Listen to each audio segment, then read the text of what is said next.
নমস্কাৰ। আজি মই মহৎলোকৰ বাণী পাঠ লৈ আহিছোঁ। গতিকে আৰম্ভণিৰ পৰা শেষলৈকে ভিডিঅ'টো চাই থাকক। জীৱনৰ অৰ্থ লুকাই থাকে আশাৰ মাজত, এই কথাষাৰ কৈছিল লক্ষ্মীনাথ বেজবৰুৱাই। এলাহেই মানুহৰ উন্নতিৰ প্ৰধান শত্ৰু, এই কথাষাৰ কৈছিল হেমচন্দ্ৰ গোস্বামী।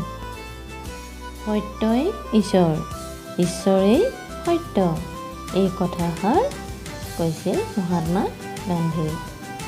চৰিত্ৰৰ বল জুয়ে পোৰা সোণ, এই কথাষাৰ কৈছিল সত্যনাথ বৰাই। জননী জন্মভূমি স্বৰ্গতকৈ মহান, এই কথাষাৰ ৰামচন্দ্ৰৰ।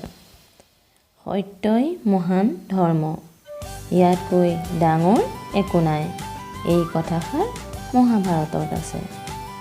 ভিডিঅ'টো আৰম্ভণিৰ পৰা শেষলৈকে চাই শেষ কৰাৰ বাবে বহু বহু ধন্যবাদ।